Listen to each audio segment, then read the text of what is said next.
It doesn't matter what the topic at hand, whether they're trying to shine the spotlight on themselves or they're having the spotlight shone on them for scandals or the likes, or they're just minding their own business, trying to stay out of the spotlight, performing their royal duties.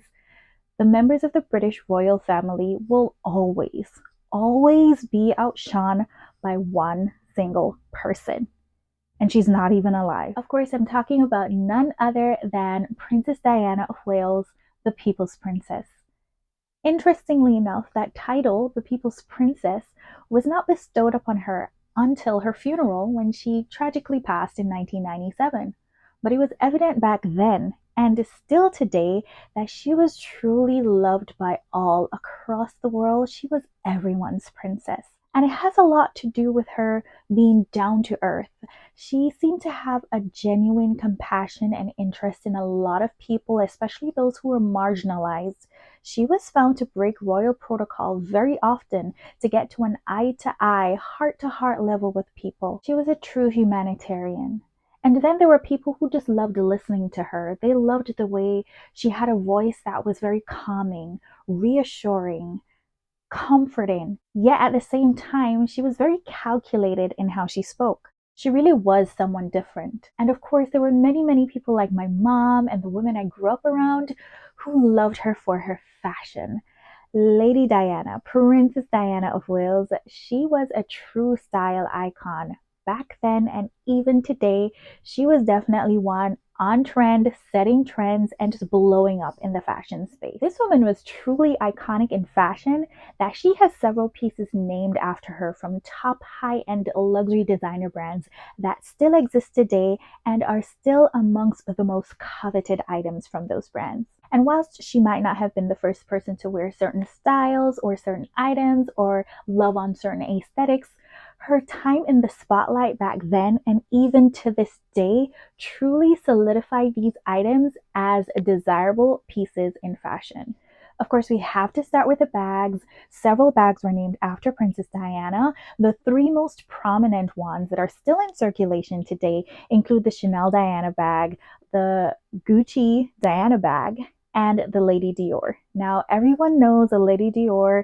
It is the most iconic bag essentially from Dior, and it was one that Princess Diana loved a lot. I think it was one of her more workhorse bags, more on the fancier side, and she had them in various sizes, and they just looked beautiful. And of course, because she wore them so many times, people realized how functional and how useful this bag was, and they fell in love, and it started to get more and more traction. And so it eventually became a classic, iconic bag from the brand and still today, and it holds a very high value because it's associated with Princess Diana.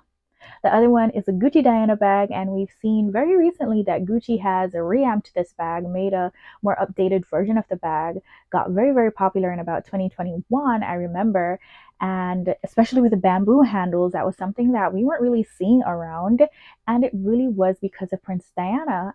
There is a photo, I'll place it. She has a large version of this bag, and typically I would not think to bring this bag in such a casual way, but she is such an icon. She rocked every single thing that she had in such a beautiful yet functional way that this had been an icon back in the day, and Gucci bringing it back around, a lot of people are loving it. The Chanel Diana bag, I'm not 100% sure that it's actively in production, but it was made way back in 1989, just Karl Lagerfeld's reinvention of the classic Chanel flap, and Princess Diana fell in love with it, and it also became another bag that she loved to carry around. And because a lot of people now are moving back to vintage Chanel with all the price increases and the quality issues, I'm seeing more and more Chanel Diana bags around. So that is to tell you that even to this day, Princess Diana's light is still shining through fashion. Let's get into the clothing and her styles. My favorite styles from Princess Diana were her casual outfits. And this is definitely where she separated herself from the pack, because when you think of royalty, when I think of royalty, I do not think casual in any way. I'm thinking of this uppity style, suits and ties, ball gowns, fitted outfits, tailored to the nines. That is my thought.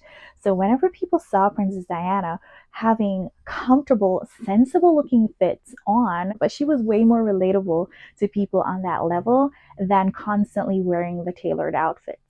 And I love almost every single casual style I have seen in pictures. She managed to make every single thing, even the most simplest outfit, look stylish. I'm talking about this woman wearing a t-shirt, biker shorts, bobby socks, dad sneakers, and grabbing her Gucci bag and making it look good. She did not play about her comfort and functionality of her style, and that is what I love about casual wear. It needs to be comfortable, but you can still make it look good. And she was a queen of making casual look good. She also seemed to be a big fan of college sweatshirts, what the British would call a jumper. She wore a lot of these with straight jeans and boots. She loved the oversized jacket fit, and I'm seeing a lot of people wearing oversized jackets nowadays with casual styles for dates. They're doing them with slip dresses. Almost every style you could think of, people are putting oversized jackets on, and Diana was definitely a lover of the oversized jacket and a blazer. She also loved the bomber jacket. She loved her sneakers. She loved boots, and she was just flossing on them day and night. She had the most gorgeous hairstyles. I just love the way her hair flowed. It was always very bouncy, very shiny, but she loved a cap. This woman loved to wear a cap with her casual outfits, and they all looked great. I want to call her style aesthetic, like functional bougie, but in a good way. Another thing I loved about Princess Diana's style is that she did a lot of monochromatic looks. I think this is one of the easiest ways to achieve a very classy, well put together look. Just go monochrome. Just find one color and stick to it. She had a lot of different monochromatic looks, and then she would add different accessories. And one thing I noticed about her as well is that with the accessories, she chose to keep those also in one color. So she would wear black stockings, black shoes, black bag, and then she would have like a bright orange outfit. Or she would wear all pink outfit and then white bag, white shoes, white jewelry, etc. And I know a lot of people today don't really do that because we think of it as too matchy-matchy, but she did it very, very well. And looking at the coronation event the other day for King Charles, I realized that a lot of the looks that we loved were monochromatic looks from head to toe with some accessories, and the accessories did match. So I'm gonna give that one to Princess Diana as well. Another thing I loved about Princess Diana and her fashion were her well-tailored suits. She had a lot of tailored suits, and I think I had no choice but to love this about her because my mother and her friends, all they wore when I was a child were tailored suits. My mom was an educator, and she wore a lot of her tailored suits to school, a lot of tailored suits to church. She was not the one to buy clothes for herself. My mom bought cloths and took them to the seamstress and had her suits built for her. Almost everything that came out of a magazine, and a lot of those magazines had Princess Diana in them, they were definitely what my mom brought to her seamstress and had their outfits built from those. I'm talking about strong shoulders with the shoulder pads, broad collars, short skirts, just really feminine yet structured, well-fitting looks that said, I'm a lady, but I'm here for business, so take me seriously. I love that look, and I see that look. It's kind of coming back. Chanel tried to kind of keep that look going, but it went a little bit too much on the mature side. But I'm seeing a lot more people nowadays going back to wearing not super casual looks, but they're wearing more structured fits. And I think I have to say that Diana had a little bit of impact on this.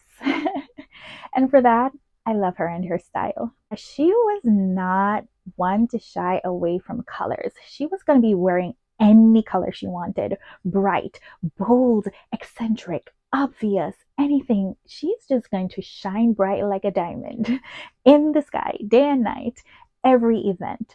And this is why I think that she used her fashion really as a way to rebel against all the protocols and policies and traditions of the crown.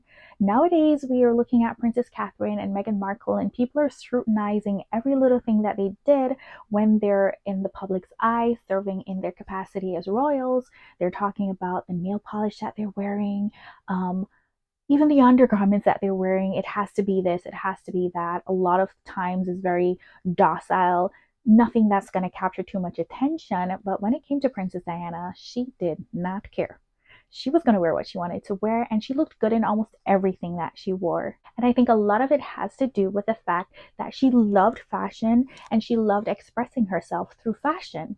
And talking about rebelling against the crown, we had to look at these outfits that I want to call her shut it down moments. Okay, these were dresses that ripped apart every single paper documenting all the rules and regulations surrounding fashion of British royal women. She was wearing things off the shoulder, slits above the knees. Like, she did not care, and these were some of her best looks. When it came to her fashion and her life, she was just a rebel with a cause. She wanted to live her life on her terms and do what she felt was right, what she loved. She wanted to be free from all the restrictions and restraints, and she wanted that for her children and for everyone else. And I think that is why she's still today constantly outshining every single member of the British royal family. That's it for this video, you guys. Engage with me in the comment section below. Tell me what you think about Princess Diana and her fashion back then, and does it still have an impact on you today? And tell me, what are some of your favorite looks from Princess Diana? Until my next video, stay fashionably well and in good health.